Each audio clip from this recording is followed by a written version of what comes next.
선전포고는 없었다. 일본의 기습적인 진주만 공격. 목표는 미국의 태평양 함대였다. 뼈아픈 피해를 입은 미국은 세계대전의 참전을 결정하고 일본을 무력화시키기 위한 비밀 작전에 돌입한다.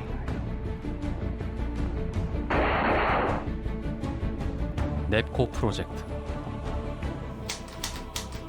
그런데 이 작전의 정예 요원들은 다름 아닌 한국인이었다. 그중 암호명 A라 불렸던 이는 나이 50의 가장. He felt a huge obligation and responsibility and a desire to help his countrymen in Korea.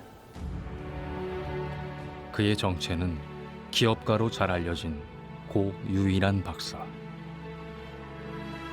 감춰진 이름이 되어서라도 이루고 싶은 소망.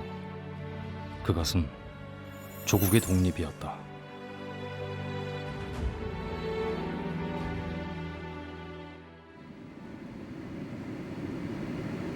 미국 중북부에 있는 네브래스카주. 유일한의 자취를 찾아 헤이스팅스로 간다.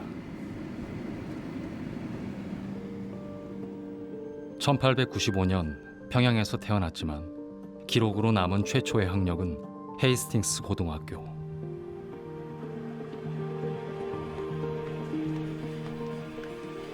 Let me see if I can find his. 100년의 시간을 거슬러 소년 유일한을 만날 수 있을까?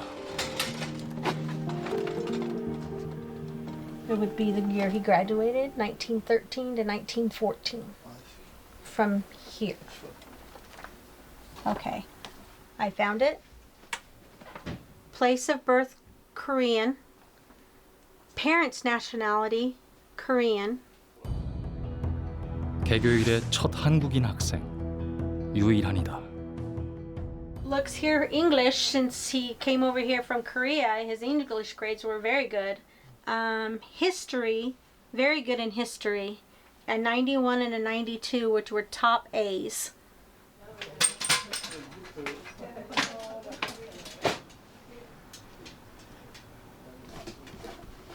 And this one actually happens to be the oldest one we have.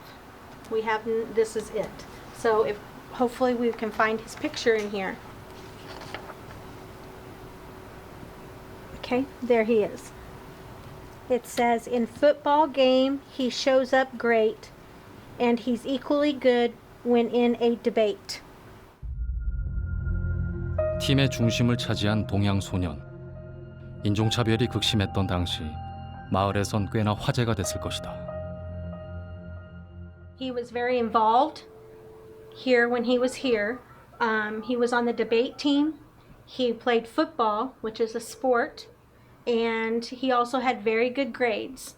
So if he were to go to school now, in these day and age, he would be a very good student and he would be very well looked at as a very popular guy. 그런데 평양 태생이던 그가 어떻게 이영만리 작은 시골 학교에서 학창 시절을 보내게 된 것일까?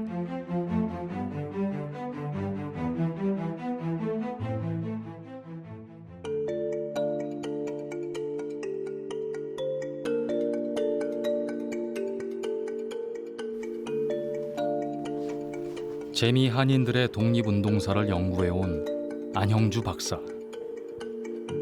캘리포니아 대학에서 연구원으로 재직하던 때 미국에 남겨진 유일한의 첫 번째 기록을 발견했다.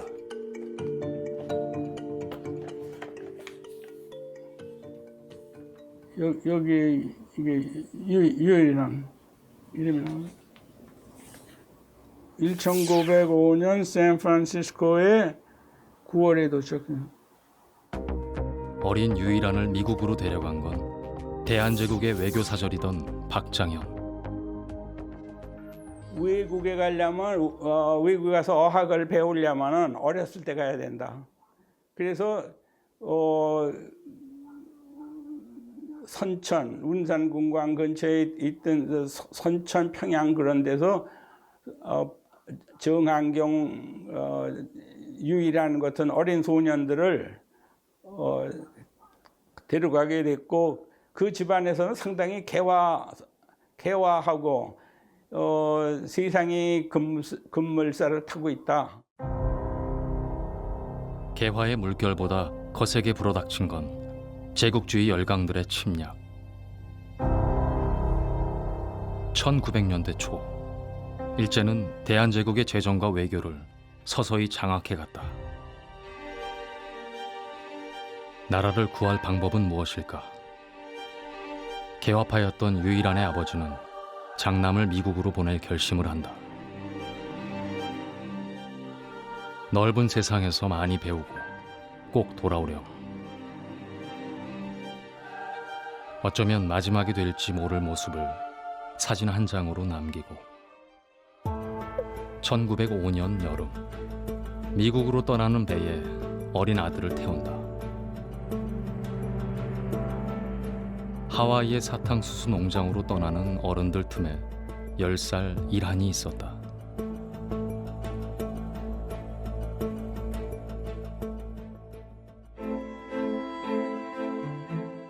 어디에서 누구와 살게 되는 걸까? 다시 돌아갈 수는 있을까? 수많은 무릎을 삼키고 있을 때 위로가 된 이는 이란을 데려간 박장현이었다. 알파벳을 가르쳐주고 두려운 마음을 다독여준 인연. 한 달이 넘는 여정 끝에 이란은 네브라스카주 커니시에 도착했다. 박장현의 조카 박용만이 독립운동의 발판을 닫기 위해 정착한 곳. 이란 역시 이곳에서 이민 생활을 시작한다. 그 물을 길어오고 청소하고 저녁 식사 후에는 설거지를 해야 되고 그 다음에 주말에는 정원을 가꿔야 되고 제일 힘든 게 겨울에 각 방에 있는 벽난로 파이어플레이스에 석탄이나 장작이 꺼지지 않도록 그거를 새벽 3시, 4시에 일어나서 석탄을 다시 넣어줘야 돼요. 그런 거를 하면서도 방 하나 제공받고 식사 제공받고 그리고 학용품을 살 돈 한 1, 2달러를 매주 받고. 말이 안 되고 돈도 없으니 남의 집살이를 해야 했다. 신문 배달을 하고 구두를 닦으면서 학비를 벌었던 유일한. 그런데 사춘기 시절 남다른 행보를 시작한다. 여기에 여기 보면 유일한이에요. 군복을 입은 한인 청년들. 그 속에 유일한이 있다. 헤이스팅스 대학에서 여름방학 동안에 기숙사와 그 교실들을 안 쓰니까 그걸 쓰고 자기네가 가지고 있는 농장도 임대를 해주고 그래서 그 소년병 학교를 거기서 시작하게 된 거예요.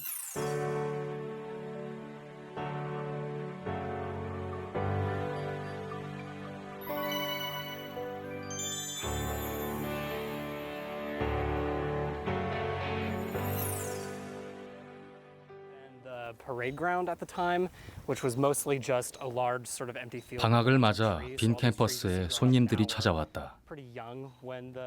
네브라스카주에 사는 교포 3세들이 역사 탐방을 나왔다.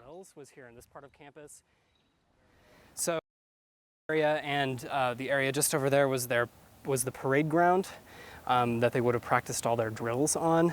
So, like I was mentioning earlier, they didn't actually have guns or real weapons to practice with. They practiced with sticks to make sure no one actually got hurt. But aside from not having real weapons, the academy was run almost exactly like a military academy would have been run anywhere else in the country.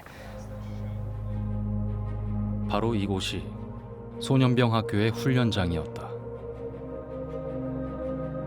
매일 아침 6시에 태극기를 개양하고 여름 석 달 뜨거운 태양 아래서 군사훈련을 받은 한국의 젊은이들. 누구 하나 넉넉지 못한 형편이라 훈련을 받는 동시에 일을 해야만 했다. 캠퍼스를 빌린 군사학교. 전례가 없는 일이었다. It was very important to the Japanese to have overseas territories, to have colonies, so that they could be seen as an equal of the British Empire or an equal of the French Empire. That meant that there wasn't a lot of what we'd say in English wiggle room for Korean nationals to be able to negotiate with Japan. There was no political venue by which the Japanese could be convinced to give up Korea peacefully. I suspect that for the young Koreans who came to Hastings in 1910 and 1911, they didn't see any other option, largely because the Japanese didn't give them any kind of opening where that could have taken place. And we can see that when we actually look at 미국의 역사를 배우며 자라는 아이들. floor plans of Ringland, and it's pictured right 나라를 빼앗긴 소년들의 심정을 짐작할 수 있을까? We do have First started in 1910. How many people actually came and started that? I think the first class was 6 to 10-ish. It fluctuated it was around from 1910 to 1914, and the numbers fluctuated from about 6 in the early years to 26 or 30. What were like the general age of the people there? Probably anywhere from 14 to 15 to 23 or 24, I would guess. Pretty young, right? Yeah. So you think about it, by the time that a lot of young people really worry about their home country, really concerning, and that they want to see the free country from the Japanese occupation by them. It's a remarkable story.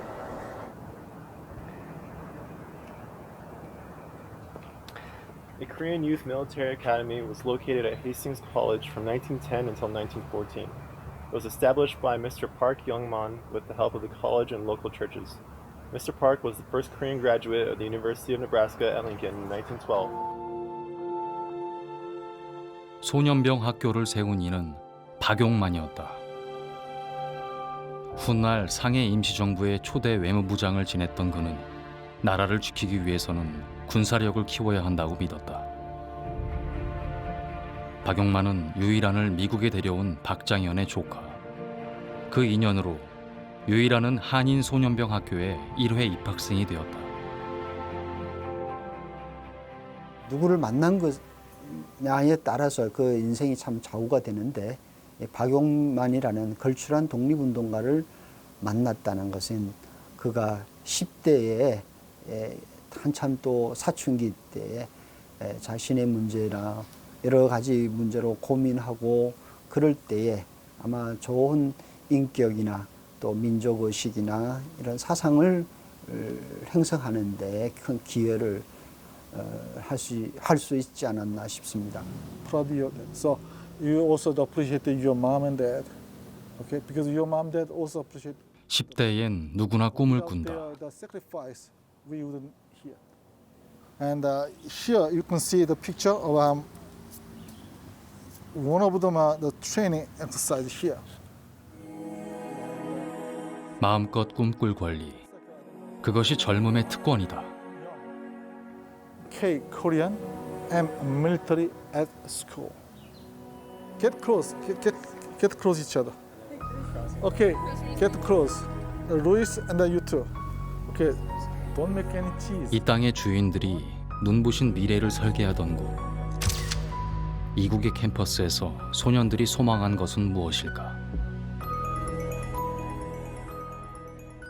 I was like, the thing that gave me the biggest impression was how much pride these people must have had in their country. Like, they told us that there were 12-year-olds, and I'm like, I'm 12. I couldn't have done that. The fact that little kids came here to learn about like military stuff really like surprised me. They're from Korea and they came all the way to USA just because the Japanese, and that was really like brave of them. And I feel really proud that I'm Korean.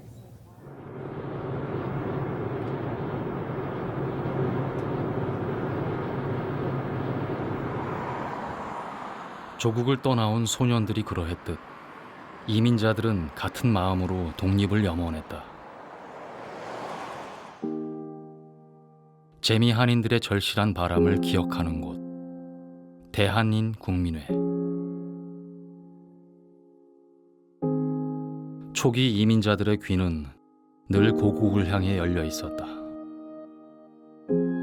일제의 침탈에 신음하는 가족과 동포들의 소식은 타양살이의 서름보다 더 애끓는 것이었다.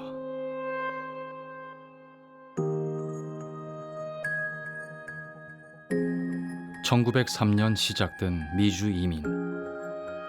대부분 하와이의 사탕수수 농장에서 일을 했다. 인종차별과 고된 노역을 참아낸 힘은 조국을 되찾고 가족을 살리겠다는 일념이었다.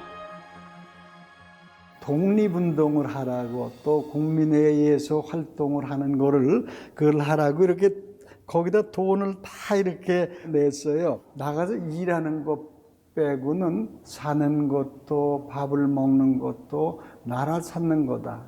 그 주권을 다시 찾아서 이제 좋은 새 세상에 다시 돌아가겠다. 고국의 3.1 만세 운동은 미주 한인들에게도 불씨를 던졌다. 제일 크게 먼저 한 일이 그 필라델피아에서 그 우리 지도자들 서재필 박사, 이승만 박사.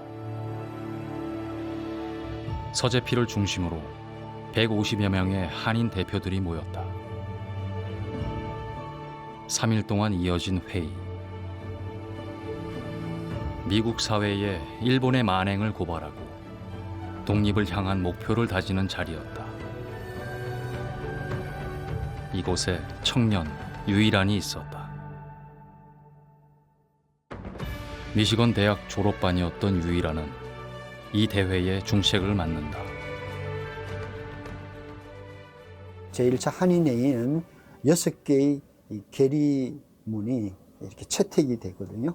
그 6개의 계리문 중에서 한국인의 목표와 열망이라는 그런 계리문이 있는데 이거를 기초하는 기초위원장으로서 유일한을 지명을 해요. 유일한이요. 결의문의 의결은 계획보다 하루가 늦춰졌다. 나라의 기초가 되는 헌법에 준하는 내용. 그만큼 고심 끝에 작성된 것이었다. 유일한이 이런 중요한 계리문 또 해방 이후를 대비한 국가 건설의 방향의 그 청사진을 본인이 고심해서 작성하고 그걸 채택했던 그 경험들 이런 것들이 나중에 보면은 그가 독립운동을 해 나가면서도 미래 독립될 국가는 어떤 나라가 돼야 될 것인가에 대해서 끊임없이 아마 자문하고 그 다음에 본인이 해답을 구하려고 했고. 소년에서 청년 그리고 장년이 될 때까지 유일한은 독립으로 가는 길은 하나라고 믿었다.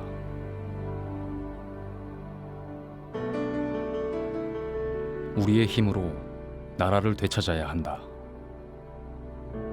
그러므로 우리는 승리할 때까지 싸울 것이다. 그것은 평생에 걸쳐 지키고자 했던 신념과도 같은 것이었다. 자강의식인데 우리 스스로 실력을 키워서 스스로 강해지지 않으면은 남의 도움을 받을 수 없다. 이런 생각이죠. 유일한의 모습은 우리가 힘을 기르고 우리가 노력하고 그리고 우리가 실력을 갖췄을 때 외부 열강, 세계 열강으로부터 동정과 지원을 얻을 수 있다는 그런 생각을 가진 분이라고 봅니다. 스스로 생활비를 벌어야 했던 학창 시절도 그의 철학을 만든 배경 중에 하나일 것이다. 유일한은 대학생 때 장사를 시작했다. 중국인들을 상대로 향수를 자극하는 물건을 팔아 학비를 벌었는데 그러던 중 중국인에게 꼭 필요한 식품 중 하나, 숙주에 주목했고 쉽게 상하는 숙주를 통조림으로 개발해 대성공을 거둔다. 그리고 녹두를 구하기 위해 상해로 출장을 가던 길. 그의 발길이 먼저 닿은 곳은 북간도였다. 바로 그곳에서 21년 만에 가족을 만난다. 그런데 사업가로 성공한 아들을 아버진 반기지 않았다. 나라를 위해 일하라는 아버지의 당부. 이때 유일하는 인생의 항로를 바꿀 결정을 내린다.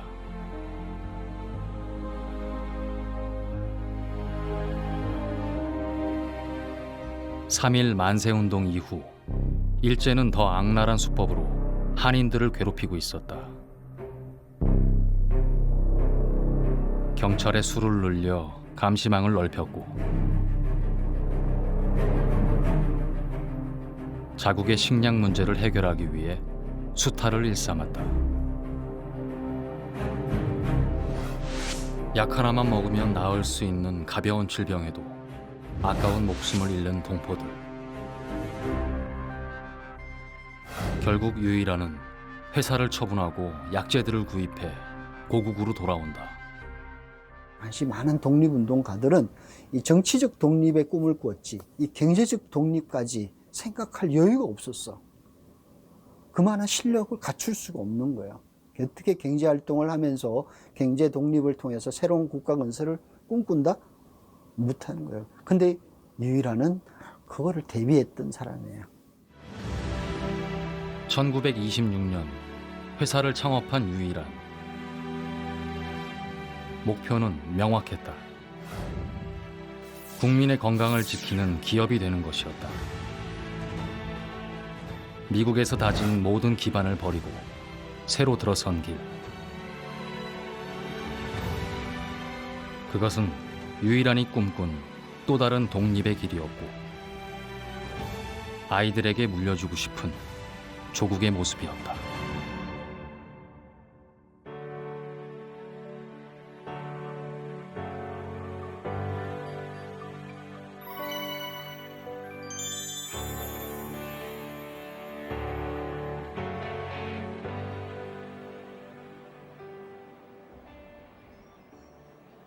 이게 바로 저한테 주신 거예요. 이 유품이, 이 양반 양복 몇 벌하고 이거밖에 없는데 이 유품을 일본에서 저한테 주시고 본인은 새로 사셨어요. 회장님이 쓰시던 거니까 그게 뭐 좋아서가 아니고 나는 내는 그래도 회장님이 뭐 자식들도 있고 다 있는데 그래도 그걸 그러시니까 난 아주 그냥 기쁘게 그걸 주신다는 게 쓰겠습니다 말이에요. 그래가지고 그걸 썼어요. 제가 들고도 다니고. 지나치다 소리를 들을 정도로 검소했고 공사 구분도 확실했다.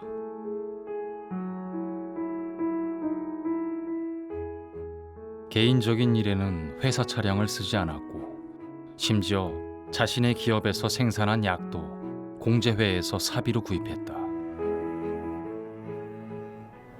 중학교부터 들어가서 고학을 하신 거예요, 이 양반이. 그러니까 워낙 뭐 눈으로 안 봐도 뻔한 거 아닙니까? 그 남의 집에서 그 저 어린 사람이 말이야 아버지 어머니도 아니고 그런 사람 밑에서 그 자랄 때 얼마나 그 눈치를 받겠어요. 그러면서도 꿋꿋하게 자랐고. 곁에서 지켜봤던 유일한은 원칙에 충실한 사람이었다. 총무부 직원이었던 시절 주식 상장을 앞둔 날에 첫 대면을 잊지 못한다. 지금의 자본금보다도 6배로 늘려가지고서 상장을 해도 제일 우수한 주식이 될 거다 말이지. 그 말씀 드렸다가 혼나는 거예요, 제가. 내가 회장님한테 말이야. 임자는 그럼 내가 돈 불리하고 상장한 줄 알아? 응? 그 어떤 미친놈들이 그따구 소리를 하고 있느냐고 말이지. 원칙을 지키는 것이 파격이 되던 세상. 유일한은 1936년 주식회사를 발족하고 종업원들에게 주식을 나눠준다. 국내 기업으로는 최초였다. 그 시기에는 상상할 수도 없는 일이죠. 그리고 이미 30년대 종업원들에게 주식을 나눠줍니다. 이 종업원제 주제 같은 경우는 사실은 우리나라에서는 기업 공개를 하고 기업 공개 이후에 이제 종업원들에 대한 주식 이야기가 나옵니다. 그러니까 1970년대 중반이 돼야 기업 공개를 해달라라고 하는 정부의 강권에 의해서 거의 기업 공개가 시작이 된다. 이렇게 연구자들이 이야기를 하고 있거든요. 그런데 1939년 일본의 진주만 공격으로 유일한의 삶은 새로운 국면을 맞는다. 유망한 기업가에서 목숨을 건 독립운동가로. 그의 행적을 밝혀줄 후손을 찾아간다.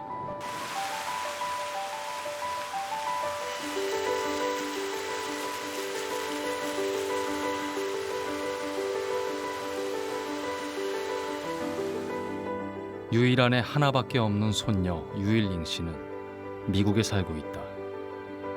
재벌 3세가 아니라 당당한 커리어 우먼으로 살아가는 그녀.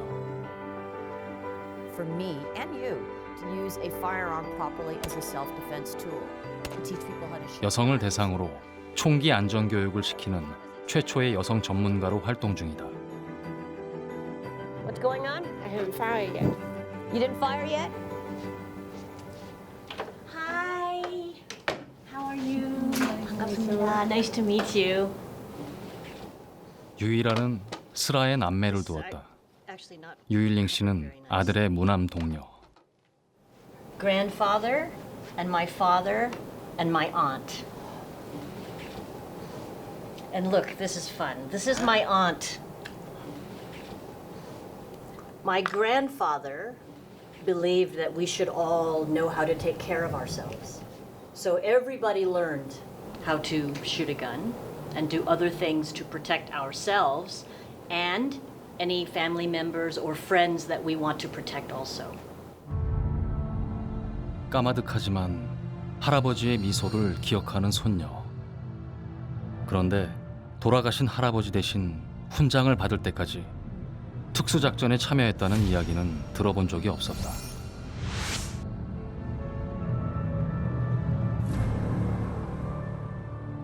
When I learned about my grandfather's military time, the OSS time especially, I was surprised because he never said anything.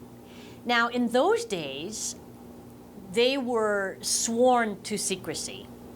They must promise that they would not talk about this.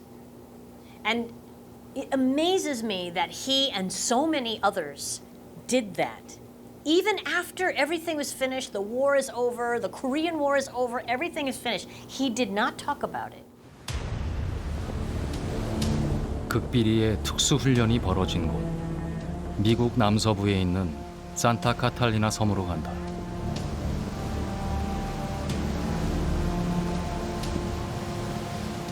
LA의 롱비치 항구에서 뱃길로 1시간 거리.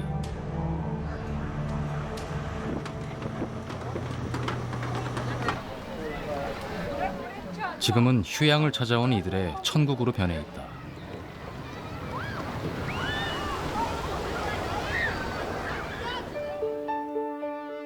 그런데 여기 섬의 남다른 역사를 간직한 박물관이 있다.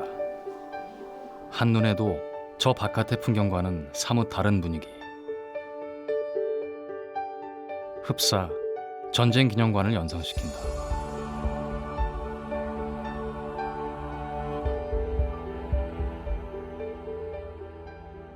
The island has a really unique connection with World War II in the fact that basically it was cut off from all tourism as soon as the attack on Pearl Harbor. So immediately there was a need for training spaces for different military entities.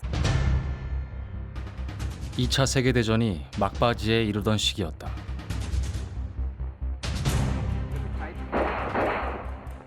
미 정보국 CIA의 전신 OSS는 조직의 사활을 걸고 한반도 침투 작전을 계획한다. 요원들은 한국 지형을 잘 알고 독립의 의지가 확고한 한인들을 중심으로 꾸려졌다. 작전에 투입된 19명의 한국인들은 전투 수영, 사격, 폭발을 익히며 특수공작원으로 거듭났다. So this is a general map of the island, so you can see where we are here. LA would be this way, right over here. We're currently in Avalon right here. I think it's mostly because they would have been really far away from everything else, especially the Howlands Landing is so protected that they could do a lot of things without anyone ever noticing, and there's really nothing that way on the island or even close as far as like the mainland. So.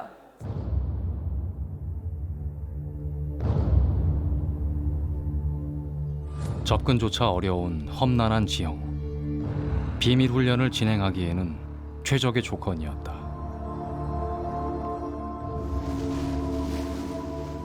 각 조원들은 다른 조의 존재를 알 수 없을 정도로 철저하게 고립되어 있었다.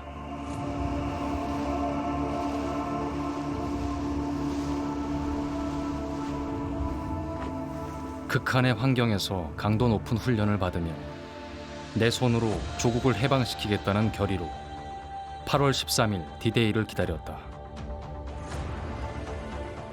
넵코 프로젝트라고 하는 것은 미 정보 당국이 원해서 만들어진 것이 아닙니다. 재미 한인들이 오랫동안 주장한 한국인들의 대일 무장투쟁의 실현이었고, 또 하나 제일 결정적으로 중요한 것은 한국 독립을 위해서 일본과 무장투쟁을 위해서 기꺼이 목숨을 내놓겠다라고 하는 수십 명의 한국인들이 있었기 때문에 가능한 것이었습니다. 작전을 기획한 아이플러 장군은 요원들의 생사를 장담하지 못했다. 죽을 수 있는 각오, 그것이 요원들의 첫 번째 자격이었다. 암호명 A, 50살의 특수공작원 유일한, 그 역시 목숨을 잃을 수도 있다는 것을 알고 있었다. This was probably 1939. My father was sent to Nebraska because my grandfather had good friends that he went to school with, and they were adults now in Nebraska. So my father went there. My aunt went to Massachusetts. So each of my father and my aunt were sent to live with these families. And they thought it was odd and difficult, right? Because they're separated not only from their parents, but from each other. But it turns out that this was because my grandfather was so involved with the OSS and the NAPCO project. And at the time, who knew what would happen, how long it would last? Who knew? Nobody knew. So my grandfather and my grandmother decided that they should put the children in safe places and in very solid homes. 독립. 그것을 위해 치러야 했던 대가는 얼마나 무거운 것이었을까. 이미 잘 성공한 사업가였고 사회적인 명망도 있고 풍요로운 생활을 누리고 있었고 안락했고 지위도 있는 사람이 어느 날 갑자기 유령처럼 사라져서 코맨드 훈련을 받고 한국으로 침투한다고 했을 때 이해할 수 있는 가족은 없었으리라고 생각합니다. 그렇지만 유일한 자신이 미국에 온 목적, 그리고 자신을 지금까지 자신의 삶을 이끈 기본적인 동력이 무엇인가를 늘 생각했다고 생각합니다. 즉 유일한의 정신 혹은 마음 깊숙이 자리 잡고 있었던 것은 한국의 독립 혹은 한국의 해방 혹은 한국의 재건이었다고 볼 수 있습니다. 그리고 기회가 되면 그것을 위해서 자신의 목숨쯤은 던질 수 있다라고 하는 생사관을 가졌다고 저는 생각하고 있습니다. 그런데 작전을 실행하기 며칠 전 미국의 원자폭탄 공격에 일본은 항복을 선언했다. 내 힘으로 광복을 앞당기겠다던 유일한의 꿈은 그렇게 잊혀져 갔다.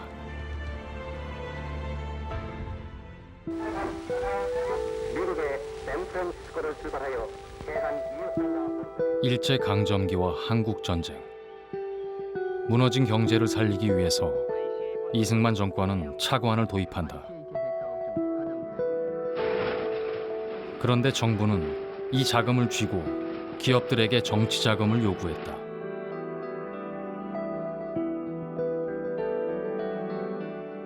사업의 재건을 위해 차관을 빌렸던 유일한 역시 집요한 압박을 받았지만 단 한 차례도 응하지 않았다. 중앙정부에 누구라고 내가 얘기를 안 하겠는데 누구한테 3천만 원을 갖다 주고 받았대는 그거는만 가져와라. 그러면 된다. 회장님한테 말씀드리지 말고 그냥 3천만 원을 갖다 주자. 그래서 합의를 봐가지고 내일 이제 갖다 주기로 그렇게 된 날인데 왜 그따위 돈을 갖다 주려고 그러냐 말이야. 그건 도둑질보다 더 나쁜 행위다 말이야. 다시는 이따위 때문에 니들 그냥 두지 않겠다 말이야. 그래가지고 무지무지하게 예단을 맞아가지고 결국엔 못 준 거예요. 정권이 바뀌어도 사정은 마찬가지였다. 정치 자금을 거부하자 박정희 정권은 대대적인 세무조사를 벌였다. 하지만 아무리 털어도 먼지가 안 나는 세금 장부. 두 번째 세금의 날을 맞아 아이러니하게도 유일하는 세금을 성실하게 납부한 공으로 훈장을 받는다.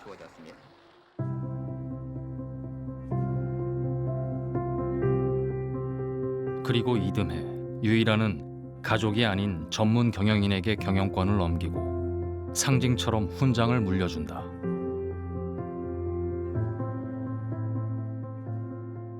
부잣집에서 태어난 애들은 계속 부자일 확률이 굉장히 높고 가난한 집에서 태어나면 위로 올라갈 가능성이 거의 봉쇄됐다.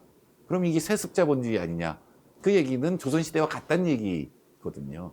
근데 이 유일한 박사는 본인이 남들이 아무도 비난하지 않던 시기예요. 근데 그 시기에도 전문 경영인 제도를 도입하고 경영 능력은 세습될 수도 있지만 아닐 수도 있거든요.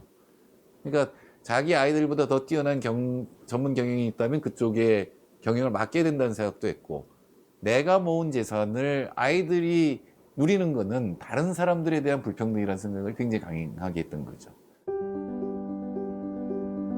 편법 승계 같은 건 없었다.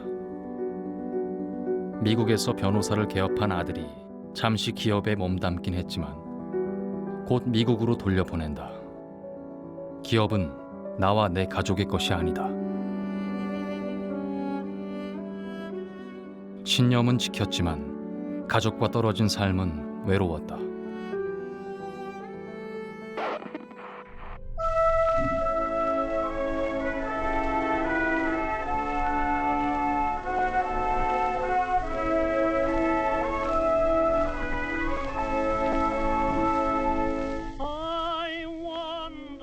하지만 유일한은 떠날 수 없었다. 그에겐 지켜야 할 것들이 있었고 아직 할 일이 남아 있었다.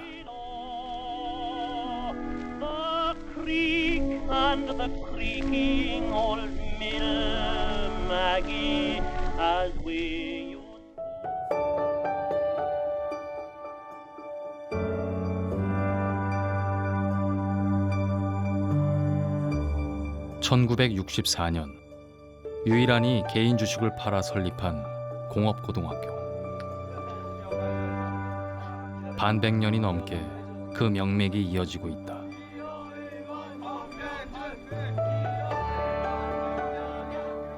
학교가 그래도 모처럼 왔으니까 우리 유 박사님 뭐 묘소에 참배 좀 하고 그럽시다.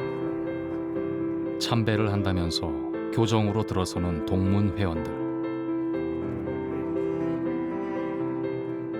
야트막한 동산에 유일한의 묘소가 있다. 학교 앞 동산에 묻어달라는 유언을 따른 것이다. 학생들과 학교에 대한 애정이 그만큼 각별했다.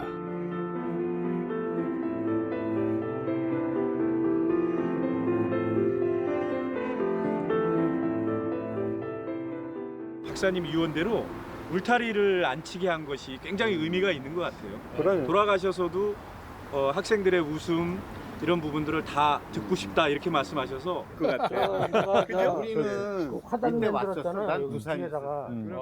굉장히 인간미가 있는 그런 분이 격의가 없습니다, 항상. 그러면서 저희들한테도 어려운 여건이지만 하면 된다.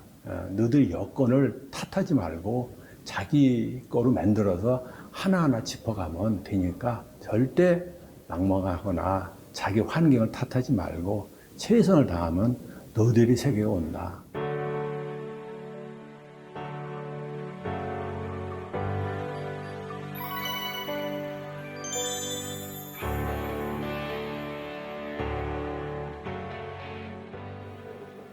뭐 설비 있네. 어이구 이거 많이 있네. 예. 이게 잘하네. 신랑 나오시는데 이거 잘났지. 옛날 생각이 나지. 그렇죠. 완전 멀티플레이어. 이거 키면 이거 돌아가지. 기계 앞에 서고 보니 너나 할 것 없이 까까머리 시절로 추억 여행을 떠난다. 왔다 갔다 깎는 거. 어려운 형편 때문에 진학을 포기했던 학생들에게 유한공고는 희망의 다른 이름이었다. 전교생에게 전액 장학금을 지급한다니 전국에서 수재들이 몰려왔다.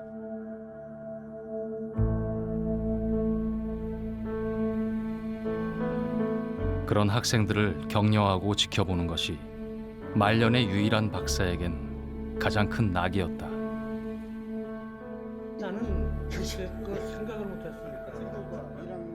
아. 송사는 이렇게 들이매 있는 거야. 아, 그렇구나. 이게 뽑아 내리면서. 와, 그렇지.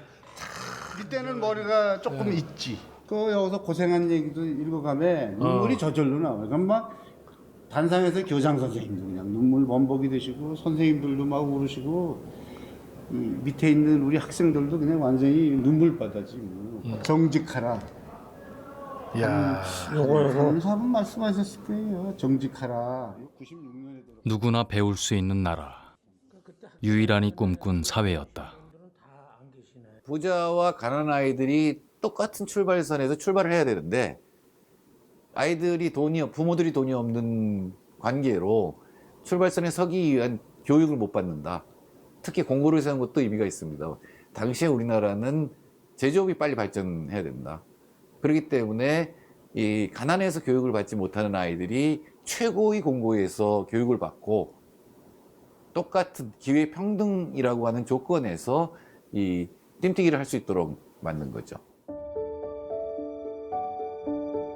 병상에 있을 때도 졸업식은 빠짐없이 참석했다. 어렵게 공부했던 자신의 지난 날을 들려주면서 어린 학생들을 격려하던 유일한. 한국 와서 보니까 참 제일 불쌍한 것이 한국 청년들이에요. 웬간히 고등학교라든지 머리는 좋지만 해도 비용이 많아서 또 못 가는 사람도 많고. 고학생들의 할아버지로 남고 싶었던 사람. 유일한은 학생들의 배웅을 받으며 76해의 생을 마감한다. 그리고 유언장이 세상에 공개됐다.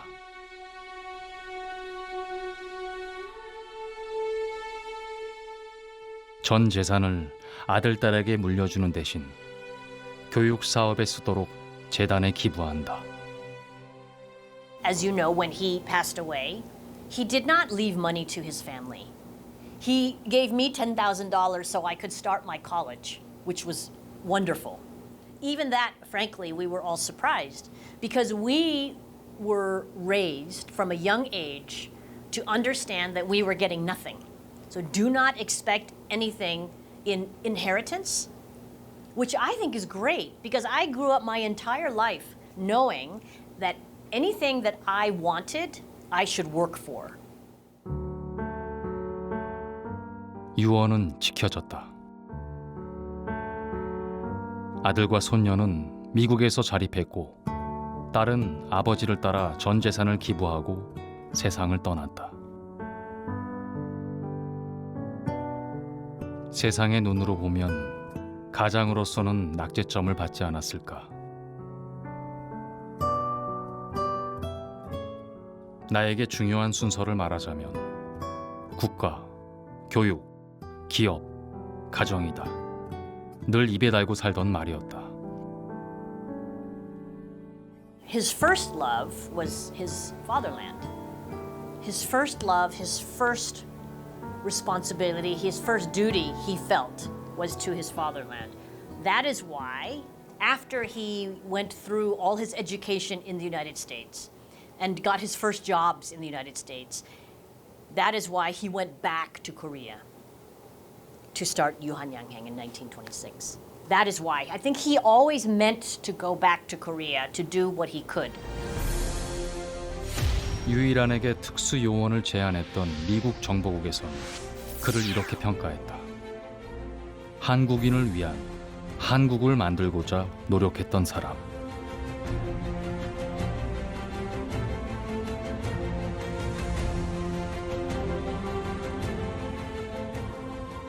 그에게 나라는 그리고 독립은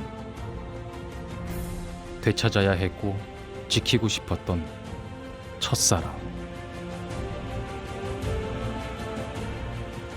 목숨을 걸 만큼 뜨거운 사랑이었다.